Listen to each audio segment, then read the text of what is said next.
Afin de réaliser une pâte à pain viennois, nous avons besoin d'une farine de force, de gruau, de type 45, d'eau, d'œufs entiers, de lait en poudre, de sel fin, de sucre semoule, de levure fraîche, qu'on appelle également levure biologique, de type Saccharomyces cerevisiae, et pour finir, du beurre mou.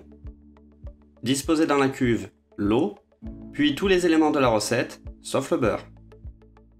En effet, le beurre intégrera la pâte à la suite d'un pétrissage initial. Beurre qui pourra être fin, extra fin, voire même sec en fonction de l'appréciation de chaque professionnel. Procédez à la première étape de fabrication de la pâte, le phrasage, qui se fait en première vitesse durant 3 minutes. Phrasage qui s'effectuera grâce au crochet. Le phrasage de la pâte consiste à amalgamer tous les éléments afin de les rendre homogènes. Cette étape est assez rapide et se réalise toujours à petite vitesse. Lorsque la pâte commence à être homogène, on peut considérer que le phrasage est terminé. La consistance de la pâte est plutôt ferme. Passez à la deuxième étape de fabrication de la pâte, c'est-à-dire le pétrissage. Pétrissage qui s'effectuera dans un premier temps en première vitesse, environ 4 minutes, puis 3 minutes en deuxième vitesse et permettra de démarrer la formation d'un réseau glutineux. Une fois la première phase de pétrissage effectuée, vérifiez le réseau glutineux, intégrez le beurre mou,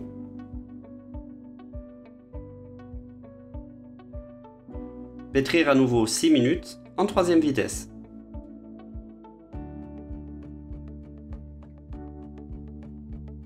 À l'issue du pétrissage, la température idéale de la pâte se situe aux alentours de 24 degrés.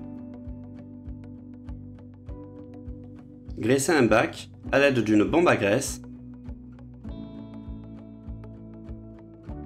Débarrassez la pâte en bac.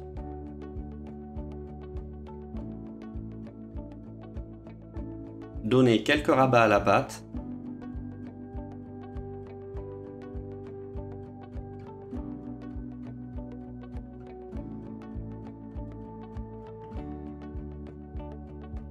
Disposez un papier guitare préalablement graissé afin de protéger la pâte.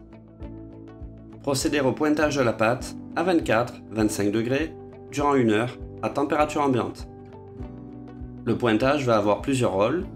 Tout d'abord, développer la fermentation, la force de la pâte et les saveurs. Le pointage va également améliorer le réseau glutineux et la texture de la pâte. Débaquez la pâte en la disposant sur un plan de travail légèrement fariné, puis procéder au détaillage. Boulez des pâtons de 150 g.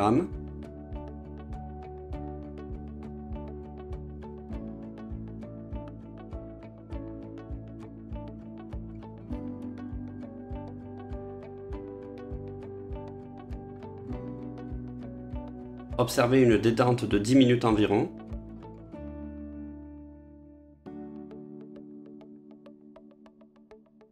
Façonnez en mi-baguette d'environ 25 cm.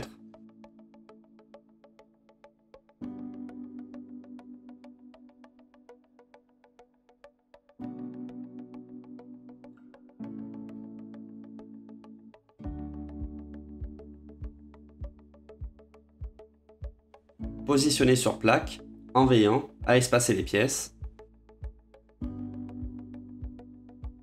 Une fois le façonnage réalisé, appliquez délicatement à l'aide d'un pinceau de la dorure. Nous utilisons ici une dorure enrichie en crème et en jaune d'œuf, globalement 100 g d'œuf pour 50 g de crème et 50 g de jaune. À l'aide d'une grigne, lamez le pain sur toute la longueur. Ce lamage va apporter le motif caractéristique du pain viennois. Une fois les pièces façonnées et positionnées sur plaque, elles vont partir en chambre de pousse afin de fermenter. Cette deuxième étape de la fermentation se nomme l'après. L'après va permettre d'augmenter considérablement le volume des pièces. C'est lors de l'après qu'une pièce va acquérir toutes ces particularités qui vont lui conférer cette texture et cet alvéolage si caractéristiques. L'après mené à son terme, on observe un bon gonflement des pièces. Enfourner 10 à 12 minutes à 170 degrés, dans un four ventilé.